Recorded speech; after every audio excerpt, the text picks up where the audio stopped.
Hello everyone, कैसे हो आप सब। स्वागत है आपका कंसेप्ट क्लिप्स की एक और नई वीडियो में। हमारे सामने बहुत सी क्वेरीज थी कि जो ईवीएस सेक्शन है पीआरटी वाले लेवल में, वो कहाँ से प्रिपेयर करें और वो कैसे प्रिपेयर करना चाहिए। तो मैंने 2024 वाला जो ईवीएस का सेक्शन आता है जिसमें हमारे पास 30 क्वेश्चन है, इसको एनालाइज किया और इस बेस पे इस नतीजे पर मैं पहुंचा हूं कि जो ये 30 क्वेश्चन है, इसमें से जो 15 क्वेश्चन है लगभग, वो कुछ ईवीएस पेडागोजी से रिलेटेड रहते हैं कि वो बच्चों को कैसे पढ़ाना चाहिए, उसमें टीचर का क्या रोल है, या फिर बच्चों के लिए उसकी क्या इंपॉर्टेंस है क्या नहीं। और जो बाकी 15 क्वेश्चन है, उसमें एकदम बेसिक इन्वायरमेंट है। इन्वायरमेंट बोल लो या फिर जैसे जो कुछ फूड चेन, इकोसिस्टम, निश, जो ये बेसिक टर्म्स होती हैं, उनसे रिलेटेड चीजें हैं। अब अगर जैसे कि अपने पास लगभग जो टाइम है एग्जाम के लिए, वो 13-14 आई थिंक इसकी डेट अनाउंस हो रखी है, वो कुछ 15-16 दिन बीच में है। अब इन 15-16 दिन में आपको क्या करना चाहिए। इसमें आपको सबसे पहले तो 6-7 साल के जितने भी प्रीवियस ईयर जो क्वेश्चन है, जितने भी अवेलेबल आपके पास हो जाए, आप वो सोल्व करोगे। इससे आपको आइडिया होगा कि हमारे सामने क्या लेवल आ रहा है पेपर का। अब ईवीएस इतना मुश्किल सब्जेक्ट नहीं है कि आप आइडिया भी ना लगा पाओ। मैंने ईवीएस फर्स्ट टाइम देखा और होनेस्टली मैं आपको बताऊं तो एक्यूरेसी इसमें मेरा बहुत अच्छा रहा। ठीक है, अब थोड़ा सा इसमें आपको मैं यही गाइड करना चाहूंगा कि आप थोड़ा सा अपने माइंड का यूज करना, चीजें एलिमिनेट करने की तरफ कोशिश करना। ठीक है, कुछ क्वेश्चन बहुत स्पेसिफिक है, कोई थिंकर पूछ लिया जाएगा, कोई थ्योरी आ जाएगी, हो सकता है वो आपको ना पता हो, तो आप तुक्का मार दो, क्या पता ठीक हो जाए। अदरवाइज इन 30 में से इवन 25+ क्वेश्चन थे कि जो आपको एकदम अपनी नॉलेज, अपनी जो आप पीछे पढ़ के आए हो, वो यूज करोगे तो हो जाएगा। अब जैसे अगर पीआरटी का भी आप दे रहे हो, आपने बैचलर्स का रखी होगी। ठीक है, बैचलर में आपको जियोग्राफी वगैरह ये अगर कुछ सब्जेक्ट रहा हो, बीएड कुछ इसमें क्वेश्चन है जो बीएड की पढ़ाई से पूरे हो रहे थे। ठीक है, चलिए अब हम 2024 का पेपर शुरू करते हैं। फर्स्ट क्वेश्चन है, according to forest right act 2006, forest right committee responsible for protecting the forest is constituted by.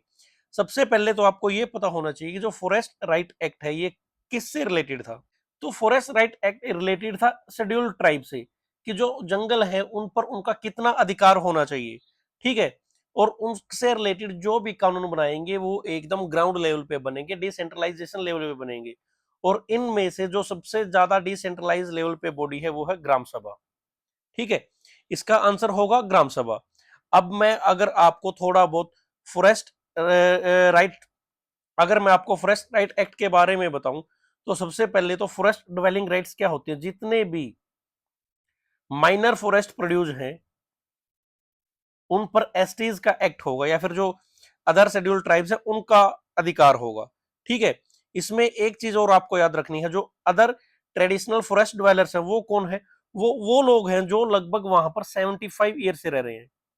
ठीक है, या तो वो शेड्यूल्ड ट्राइब है, या फिर वो उस जगह पर 75 साल मिनिमम से वो रह रहा है, और कितना अधिकार कर सकते हैं, 4 हेक्टेयर लैंड पे अपना एग्रीकल्चर के लिए।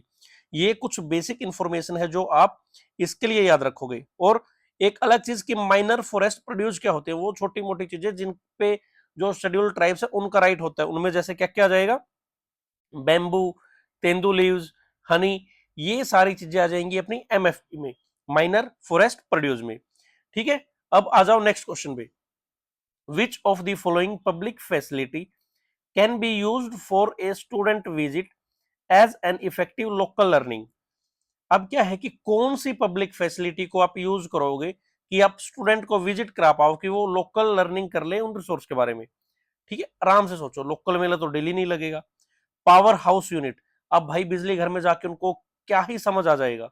ठीक है, म्यूजियम, जरूरी नहीं है कि हर जगह पर हो। पब्लिक लाइब्रेरी, ये एक ऐसी चीज है जो आपको हर जगह पर अवेलेबल मिलेगी।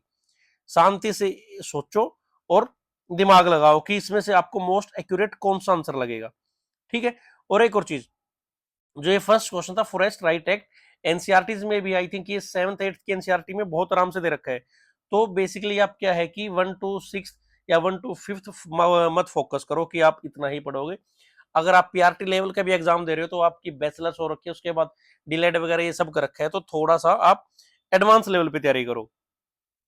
नेक्स्ट क्वेश्चन है, which step or level of food chain is usually form by small carnivores. अब primary level, secondary level, tertiary level, ये फूड चेन आपने पढ़ी होगी। प्राइमरी लेवल पे क्या आ जाएगा या फर्स्ट लेवल पे क्या आ जाएगा? जब पेड़ पौधे अपना भोजन खुद बनाते हैं उसको आप क्या बोलते हो? प्राइमरी लेवल, यानी कि वो अपना खाना खुद बना रहे हैं। ठीक है। अब सेकेंडरी लेवल पे क्या आ जाएगा? उन पेड़ पौधों को खाने वाले जानवर। ठीक है, जैसे काऊ, ह्यूमन तो चलो ओमनीवोर्स में आ जाएगा। अगर हम उनको घास फूस खाने वाला ही माने तो वो सेकेंडरी में आ जाएगा। टर्सरी में जो हल्का फुल्का अब कार्निवोर्स होने लगे, जैसे मेंढक हुआ अपना, ठीक है, या फिर छोटे मोटे अपने बर्ड्स हुए, वो आ जाएंगे अपने टर्सरी लेवल में, थर्ड ट्रॉपिक लेवल में। ये चीजें आपको याद रखनी है। फोर्थ में कौन सा आ जाएगा? जो एकदम एग्रेसिवली ही कार्निवोर्स हैं, जैसे अपना लायन, टाइगर, ये आ जाएंगे अपने फोर्थ में। ये ईवीएस में बेसिक कंसेप्ट है। इसके लिए मैं आपको कोशिश करूंगा कि एक पीडीएफ प्रोवाइड करवा दूं जिसमें आपको आमतौर पर नॉर्मल आपको सारे टॉपिक दे रखे हों, जिसमें आपको इकोलॉजी, इकोसिस्टम से रिलेटेड टॉपिक, बायोडाइवर्सिटी से रिलेटेड टॉपिक, फूड चेन से रिलेटेड टॉपिक, ये सारी चीजें देखने को मिल जाए। ठीक है। अब नेक्स्ट क्वेश्चन पे आओ। Which of the following skill is not mentioned as broad indicator for assessment in EVS? अब आपके पास 5 सेकंड है, शांति से इस क्वेश्चन के बारे में सोचो। क्या बोल रहे हैं कि कौन सी स्किल मेंशन नहीं है ब्रॉड इंडिकेटर में कि हम ईवीएस में उसको यूज कर लें? एक्सपेरिमेंट हो सकती है भाई, एक्सप्लेनेशन हो सकती है, एनालाइज करके हो सकता है, लेकिन मेमोराइजेशन ब्रॉड इंडिकेटर कैसे होगा? आप हिंदी में भी देख सकते हो कि पर्यावरण अध्ययन में मूल्यांकन के लिए व्यापक संकेत के रूप में उल्लेखित नहीं है। कौन सा कौशल, कौन सी स्किल? तो वो आ जाएगा आंसर अपना मेमोराइजेशन। अब ये क्वेश्चन वही है कि जो आप अपनी बेसिक नॉलेज लगाओगे और ठीक कर लोगे। नेक्स्ट है, what is purpose of identifying learning indicator in the teaching learning process? अब क्या पूछ रहा है? शिक्षण अधिगम प्रक्रिया में अधिगम संकेतों की पहचान करने का उद्देश्य क्या रहता है? कि ठीक है, लर्निंग इंडिकेटर को आप आइडेंटिफाई कर रहे हो टीचिंग लर्निंग प्रोसेस में, क्या पर्पज है उनका? क्या चिल्ड्रन की मेमोरी देखनी है? बिल्कुल भी नहीं। ठीक है। और रिकॉर्ड अटेंडेंस का तो कोई लेना देना नहीं है। इवेल्युएट टीचर परफॉर्मेंस, टीचर की परफॉर्मेंस भी कोई देना नहीं है। तो सीधा सीधा क्या है? To provide a reference for parents, teacher and children to understand progress. जो लर्निंग इंडिकेटर है वो पेरेंट्स के लिए भी, टीचर के लिए भी और चिल्ड्रन के लिए भी, और उनकी प्रोसेस में उनके लिए काम आएगा। ठीक है। नेक्स्ट क्या है? इन forest of Andaman and Andaman islands few tribes guessed tsunami by noticing the animal behaving in a different manner. मतलब कि अंडमान द्वीप में जंगलों में कुछ जनजातियों ने जो जानवरों का जो बिहेवियर था वो चेंज हो गया था। ठीक है। वो उन लोगों को पता लग जाता है जो वहां पर शेड्यूल्ड ट्राइब रह रहे हैं अंडमान में, कि वो सुनामी इंडिया में कब आई थी। ये सीधा सीधा एनसीईआरटी में 9th की में भी है, और इसका आंसर अपना दिसंबर 2004। ये वही सुनामी है जब इंदिरा का इंडिया का सदर्न मोस्ट पॉइंट क्या था? इंदिरा पॉइंट, इंदिरा पॉइंट ये सबमर्ज हो गया था। ये वही सुनामी है, दिसंबर 2004। बहुत फैक्चुअल क्वेश्चन था। ठीक है। इसके लिए आपको कुछ फैक्ट्स भी याद होने चाहिए। नेक्स्ट है, which type of multimedia resource is most suitable for explaining life under sea to 12 year children? अब नॉर्मल से एक बात समझो, ऐसे क्वेश्चन आपको कहां मिलेंगे? कौन सा मल्टीमीडिया का सोर्स है जो 12 साल के बच्चे को बता देगी भाई समुद्र वाली लाइफ कैसी होती है? देखो, फोटो हो सकती है, मॉडल तो कुछ अगर होगा तो ये नहीं होगा। अभी स्वांति से क्या देखे चल रहा है? फोटो से देख के बच्चा समझ सकता है। न्यूज़पेपर में क्या ही पढ़ लेगा 12 साल का बच्चा और क्या ही समझ लेगा, लेकिन सबसे ऑथेंटिक वे क्या है? एनिमेशन, उसको कार्टून दिखा दो, है ना, वो बहुत अच्छे से पकड़ लेगा चीजें। तो मोस्ट एक्यूरेट आंसर पे पहुंचो और आपका ठीक रहेगा। नेक्स्ट, स्कैफोल्डिंग, सीडीपी का आगे अपना ये अपना बीएड में भी आप लोगों ने पढ़ा होगा कि वो सिचुएशन जहां पर आप एक टेम्परेरी सपोर्ट प्रोवाइड करवाते हो जिससे कि वो समझ ले, और उसके बाद क्या है? Supporting children in task that they can not do independently. उन टास्क में चिल्ड्रंस को, बच्चों को सपोर्ट करना जिसको इंडिपेंडेंटली ना कर पाए। ये बीएड का नॉर्मल सब बीएड में भी आ रखा है, सीडीपी में ये रहता है, आई थिंक ये। ठीक है। नेक्स्ट है, which of the following method is not suitable for discussing displacement and resettlement in the context of environmental studies with the children? शांति से पढ़ो। क्या है कि निम्नलिखित में से कौन सी विधि पर्यावरण अध्ययन के संदर्भ में विस्थापन और पुनर्वास, displacement and resettlement in the context of environmental study, उनके लिए प्रॉपर नहीं है, उपयुक्त नहीं है। ठीक है, क्या है कि कौन सा मेथड है वो सुटेबल नहीं है कि हम डिस्कस कर रहे हैं डिस्प्लेसमेंट और रीसेटलमेंट को। Asking children about difference between displacement and transfer, बच्चों से हम ये पूछेंगे भाई डिस्प्लेसमेंट और ट्रांसफर में क्या फर्क होता है। Next, telling children about the efforts of big development projects on human settlements, कि क्या है कि हम बच्चों को बताएं कि हमने क्या क्या इफेक्ट्स होंगे कि जो बड़े बड़े डेवलपमेंट प्रोजेक्ट हो रहे हैं उनका क्या इंपैक्ट आएगा आगे। Next, telling children to ignore the problem face by displaced people. Next, asking children to collect relevant newspaper reports on this issue. शांति से समझना भाई इसको कि इनमें से कौन सा मेथड सुटेबल नहीं है कि बच्चों को हम बताएं डिस्प्लेसमेंट और रीसेटलमेंट क्या होती है। देखो, बच्चों को अगर नहीं होती है, सॉरी नहीं होती है, बच्चों को हम बताएं कि डिस्प्लेसमेंट और ट्रांसफर का क्या फर्क है, बिल्कुल रिलेटेड है।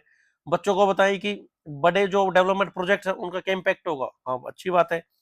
Asking children to collect relevant report, हाँ बच्चे अगर न्यूज़पेपर पढ़ेंगे, उन पर रिपोर्ट लाएंगे तो उनका जो कंसाइंस है, उनकी समझ है वो बढ़ेगी। उसके बाद क्या है, सबसे नेगेटिव क्या जा रहा है कि बच्चों को ये बोलेंगे हम कि चलो जो गरीब लोग है उधर, उनको जितने भी डिस्प्लेस हुए हैं उनको इग्नोर कर दो कि क्या फर्क पड़ा क्या नहीं, तो नोट, तो सबसे ज्यादा नेगेटिव आंसर 129 का क्या जाएगा कि बच्चों को ये बताएं कि इग्नोर कर दो। ऐसा नहीं होगा, अगर हम बच्चों को बता रहे हैं डिस्प्लेसमेंट और रीसेटलमेंट के बारे में, आप आंसर पढ़ो आराम से, आप इसका गैस लगा लोगे। नेक्स्ट है, what is this first step in implementing CC in classroom. ठीक है, ये भी बीएड का क्वेश्चन है, सीधा सीधा सा है कि बच्चों को हम बताएंगे कि जो उन चीजों को आइडेंटिफाई करो जो एक्सपेक्टेड लर्निंग में ऑब्जेक्टिव्स होते हैं, उसी को ही आप सीसीई बोलते हो। इससे रिलेटेड इसमें एक और क्वेश्चन है, अब डॉल्फिन मैसेज को कैसे ट्रांसफर करती है, साउंड के साथ भाई। ठीक है, उसके बाद note the role of EVS education at primary level, कि आप ईवीएस पढ़ा रहे हो बच्चों को प्राइमरी लेवल पे, क्या रोल नहीं है। अच्छा, आंसर ऑप्शन पढ़ना, उससे पढ़ते ही आंसर आ जाएगा कि to help children concept with their surrounding and environment. EVS तभी पढ़ा रहे हैं ना कि उनको अपनी सराउंडिंग के बारे में पता चल जाएगा, यानी कि नोट तो नहीं होगा। उसके बाद help children develop a holistic understanding of their environment, कि बच्चों को कंप्लीट समझ आ जाए उनके आसपास के एनवायरनमेंट की, ये बात भी ठीक कह रहे हैं। ठीक है, to provide only theoretical knowledge and avoid practical, भाई अगर हम थ्योरेटिकल देंगे तो साथ साथ प्रैक्टिकल नॉलेज भी तो देंगे ना, ओनली थोड़ी ना होगा। ठीक है, इसका आंसर ये हो जाएगा, अपना आगे पढ़ने की जरूरत ही नहीं है। आगे देख लो बच्चों को क्या हेल्प करें कि क्लासरूम लेसन को अपने रियल लाइफ एक्सपीरियंस से रिलेट करें, तो ये भी होगा। तो नोट में क्या रहे कि बच्चों को ये थोड़ी बताएंगे कि प्रैक्टिकल नॉलेज को आप इग्नोर करो या चीज वो हम सिखाई नहीं रहे। Next, not true about earthworm. Earthworm क्या होते हैं, वो जो केंचुए से जो जमीन पे रेंगते रहते हैं, जो सोइल की फर्टिलिटी को बढ़ाते हैं। ठीक है, क्या है कि सॉफ्टनिंग सोइल, जमीन को फाड़ते रहते हैं, सॉफ्ट करते हैं, सही बात है। ठीक है, जो वहां पर डेड लीव्स वगैरह पड़े रहते हैं उनको ईट करते हैं, उनको डिकम्पोज कर देते हैं, बढ़िया बात है। Their faecal matter fertilize the soil, जो उनका वेस्टेज होता है वो सोइल की फर्टिलिटी बढ़ाता है, सही बात है। उसके बाद अगर ये तीनों सही है तो सबसे नेगेटिव क्या जा रहा है कि वो सोइल की फर्टिलिटी थोड़ी ना कम करेंगे, तो ये गलत हो जाएगा अपना। उसके बाद process of learning should be far possible as pleasurable one and not laborious, मतलब ये बात किसने बोली थी कि जो पढ़ाई है, एजुकेशन है, उसमें मजा आना चाहिए, वो बोरिंग नहीं होनी चाहिए। ये बोलने वाले तो अपने एक ही थे, बापू गांधी। ठीक है, ये आ गया क्वेश्चन सीसी जो अपने ऊपर पढ़ा था कि इसका क्या मतलब होता है, कॉन्टिन्यूअस एंड कॉम्प्रिहेंसिव इवेल्युएशन। ये बीएड में I think pedagogy of English में भी दे रखा है ये। नेक्स्ट, बैम्बू डांस कौन से स्टेट से रिलेटेड है ये। ठीक है, इनमें एक फेस्टिवल होता है चेरा, पहले या बैम्बू से भी इसको गैस कर सकते थे, यानी कि अपना Mizoram. Next, process of separating petroleum, petroleum को अलग अलग कंपोनेंट में कैसे सेपरेट करते हैं, पेट्रोल बना रहे हैं हम, डीजल बना रहे हैं हम, गैस बना रहे हैं हम, रिफाइनरी सुनी है ना, तो रिफाइन करके कर रहे हैं।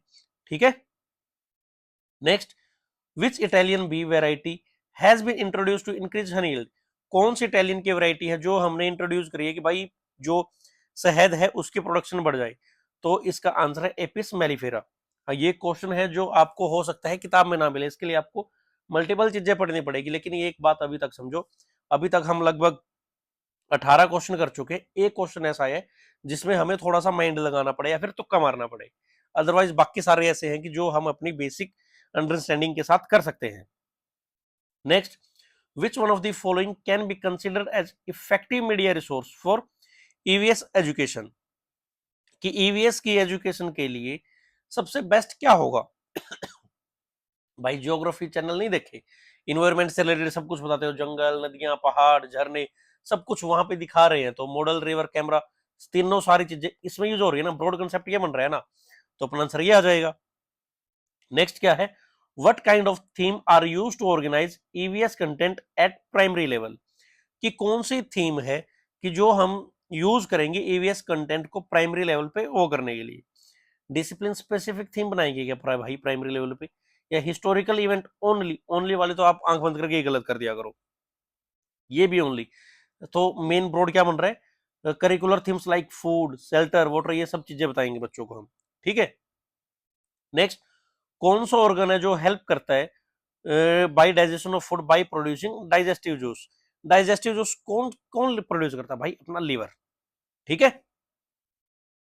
सिंपल बेसिक साइंस अपनी। नेक्स्ट, व्हाट कॉज जो white cotton like substances something seen on old pickle, पुराने अचार पे फफूंद लग जाती है, फंगल लग जाती है, सीधा सा देखा और आंसर। नेक्स्ट, कौन से साल में यूएनईपी ने डिसाइड किया था कि जो क्लोरोफ्लोरोकार्बन है, जो उसकी प्रोडक्शन से रिलेटेड इन्होंने एग्रीमेंट किया था, वो कौन से साल में किया था, ये यूएनईपी ने लिया था भाई 1986। ये छोटे छोटे अपने ईवीएस के कंसेप्ट है कि सीओपी कब होती है, इनकी अर्थ समिट कब हुई थी, कब क्या अडॉप्ट किया गया, क्योटो प्रोटोकॉल में क्या था, पेरिस एग्रीमेंट में क्या था, ये बेसिक चीजें आपको पढ़नी है। मैं वही चीज बोल रहा हूँ कि कोशिश रहेगी कि हम ईवीएस को एक जगह पर कंपाइल करके हम प्रोवाइड करवाएं। Next, which one of the following note an indicator for expression of students experience for assessment in EVS, कि कौन सा एक इंडिकेटर नहीं है कि हम उसको यूज कर ले अपना ईवीएस में। ड्राइंग, वो बढ़िया सही बात हो सकती है। बॉडी मूवमेंट, शारीरिक गतियां हैं उस वो भी ईवीएस में यूज होगी। क्रिएटिव राइटिंग यूज होगी। अनुमान नहीं होगा, अनुमान नहीं होगा क्योंकि ईवीएस अपनी स्टैटिक रहती है, उसमें जो चीज है वो रहेगी, हम अनुमान नहीं लगा सकते, अनुमान इसमें लार्जली गलत भी होता है। नेक्स्ट, 4 स्टेप कौन से हैं जो एक्टिविटी बेस्ड लर्निंग कराएंगे अपने, शांति से पढ़ो।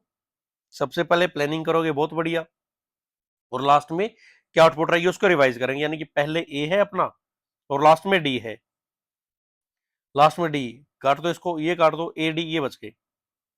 अब बी सी और सी बी में कौन सा पहले आएगा, सबसे पहले देखो योजना बनाएंगे, उसके बाद ही तो हम गति करेंगे, और गति करने की प्रक्रिया पे तभी तो विचार होगा कि हमारी गति ठीक चली या नहीं चली। अगर हमने गति करी ही नहीं, एक्टिविटी करी ही नहीं, उससे पहले क्या विचार होगा, एक्टिविटी करेंगे तब समझ आएगा कि हाँ इसमें कुछ ठीक है या गलत है, या क्या सुधार कर रहे हैं, सुधार हम लास्ट में करेंगे। तो क्या आंसर आ गया, ए बी सी डी, यानी कि 1। खरीफ क्रॉप कौन सी है, राइस, ये जो 3 बच गई अपनी, ये कौन सी है, रबी क्रॉप, ये बेसिक क्वेश्चन है बिल्कुल। उसके बाद कौन सा इरिगेशन सिस्टम है जो यूजफुल रहता है कॉफी प्लांटेशन के लिए। तो सबसे पहले तो एक चीज समझो, जो टी कॉफी है अपनी, ये हमेशा ही जो हिल्स है वहां पर होगी, और इन क्रॉप्स के लिए आपको शेडो चाहिए होती है, यहाँ पर आपको पेड़ लगे मिलेंगे, और इनको खड़ा पानी भी बिल्कुल नहीं अच्छा होता इन क्रॉप्स के लिए। तो सबसे बेटर इनके लिए स्प्रिंकलर इरिगेशन। ये टी कॉफी की जो एग्रीकल्चर होती है वो भी थोड़ी कॉस्टली होती है, और इसके लिए हम यूज करेंगे अपना स्प्रिंकलर इरिगेशन। नेक्स्ट क्वेश्चन है कि कौन सी एक चीज रिकमेंडेड नहीं होती, रिकमेंडेड कैरेक्टरिस्टिक नहीं है ईडब्ल्यूएस क्लासरूम में, ईवीएस क्लासरूम में, ठीक है।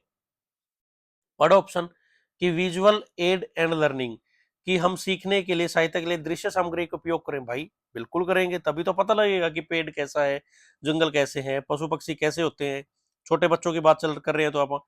Next, emphasis on direct information, अगर हम सब कुछ बताते चलेंगे तो जरूरी थोड़ी है बच्चा उसको कैच कर पाए। अभी चलो नेक्स्ट आंसर ऑप्शन देखो, active participation of children in construction knowledge, actively participation कराएंगे, बढ़िया ये सही लग रहा है। Connecting of school knowledge to child's local knowledge, जो बच्चे ने लोकली सीखा है और जो स्कूल में सीखा है उनको कनेक्ट करना, तभी उसको ईवीएस की समझ में आएगी, ठीक है। जब उसको पता चलेगा कि पेड़ पौधे ऑक्सीजन दे रहे हैं, CO2 कंज्यूम कर रहे हैं, और हम जो लोग हैं इनके अपोजिट है, जो उसने घर स्कूल में सीखा, जो घर पे जाके देखेगा कि वो पेड़ पौधे लगाएगा, तो ये भी अपना ठीक हो गया। डायरेक्ट इन्फॉर्मेशन देना, ये ऑप्शन इसमें प्राइमरी लेवल पे गलत आ जाएगा। झूम कल्टीवेशन नेक्स्ट क्वेश्चन अपना, नॉर्थ ईस्टर्न स्टेट्स में, और ये रहा अपना लास्ट क्वेश्चन कि which of following is not characteristics of EVS, कि कौन सी इसमें ईवीएस की कैरेक्टरिस्टिक्स नहीं है। लर्नर सेंटर्ड होती है, कंटेक्चुअल भी है, और इंटीग्रेट मल्टीपल डिसिप्लिन भी इंटीग्रेट करती है, क्योंकि ईवीएस में ज्योग्राफी भी आ जाएगा, कुछ चीजें साइंस की भी आ जाएंगी, ये सब इंटीग्रेट कर रही हैं। तो आंसर क्या है इसका, ये टीचर सेंटर्ड नहीं होती, ये स्टूडेंट सेंटर्ड होती है।